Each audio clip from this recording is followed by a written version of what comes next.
Pour faire un peu de provocation, on pourrait dire que le nouveau Front populaire en arrivait et en fait Michel Barnier l'a fait. Parce qu'en fait le problème du nouveau Front populaire, c'était d'expliquer qu'il fallait taper sur les riches. A priori, c'est ce que Michel Barnier va faire. Mais Michel Barnier va faire mieux, puisque comme l'a très bien expliqué Olivier, en fait on va tous être concernés par ces augmentations d'impôts.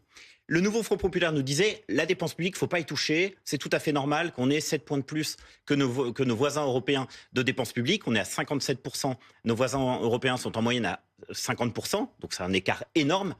Et donc le nouveau Front populaire disait franchement, on n'y touche pas à la dépense publique. Et effectivement, a priori, Michel Barnier va marcher dans les pas du nouveau Front populaire, puisque les dépenses, les économies sont finalement peu documentées. Le Haut Conseil des finances publiques l'a bien expliqué hier, en disant qu'a priori, il y a un affichage de 40 milliards, mais on serait plutôt sur 25 milliards d'économies.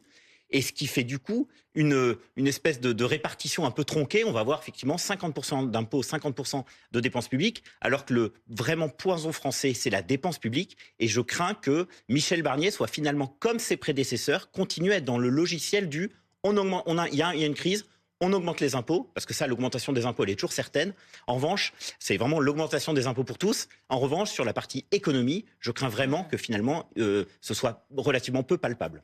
On a une question d'un téléspectateur, c'est Bertrand, qui nous demande est-ce que ce sont les classes moyennes qui vont trinquer? Benoît Perrin. Bah déjà, au moins au niveau de l'électricité, oui. Parce que ce qu'il faut bien expliquer, c'est que pendant la crise de l'Ukraine, au moment où il y a eu des flambées des prix de l'électricité, le gouvernement avait baissé une taxe donc, qui s'appelle la TICFE sur l'électricité à 0,5. Et aujourd'hui, il va la monter à peu près à 33. On est parti sur à peu près 33 euros du mégawatt. Donc, globalement, il va considérablement augmenter une partie des taxes. Les taxes, à peu près 30% sur le prix de l'électricité. Et donc, du coup, on va se retrouver avec normalement, puisque le prix de l'électricité sur les marchés avait considérablement baissé, on aurait dû avoir sur nos factures une baisse de 15% à peu près, entre 10 et 15%.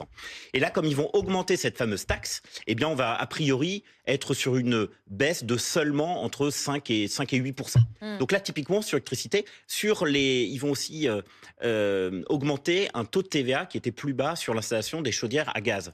Il y a beaucoup de Français qui, par définition, installent des chaudières à gaz. Et là, qui vont voir le taux de TVA qui va monter de 5,5 à peu près 20%. Donc ça va être une augmentation considérable. Sur les remboursements d'assurance maladie, c'est pareil.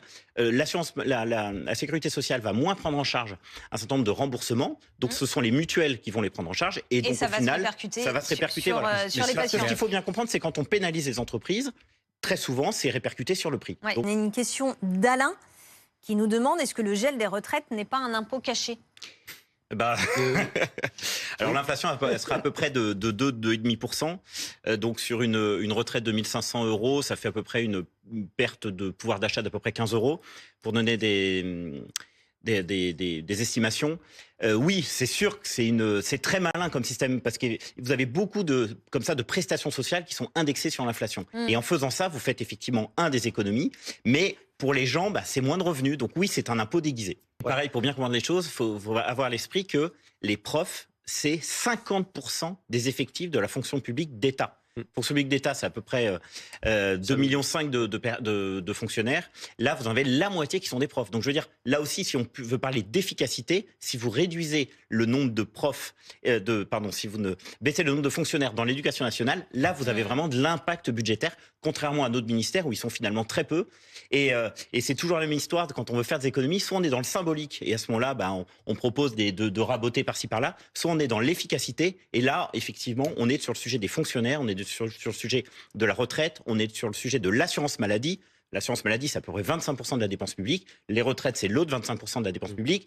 Donc, je veux dire, il y a un moment où il faut faire des choix. Et ce qui est certain, c'est que, compte tenu du budget qui est présenté maintenant, là, on est en fait au début de l'aventure. Il faut bien comprendre que, compte tenu des efforts monstrueux qu'on va devoir faire, notamment pour pas voir notre taux d'emprunt exploser sur les marchés, puisqu'il faut rappeler quand même qu'on va emprunter 300 milliards d'euros l'année prochaine pour faire fonctionner l'État. Si on veut satisfaire aux exigences du marché, il va falloir continuer ce train de réforme pendant au moins 3-4 ans. Et donc là, on est vraiment au début de l'aventure des budgets difficiles à bâtir.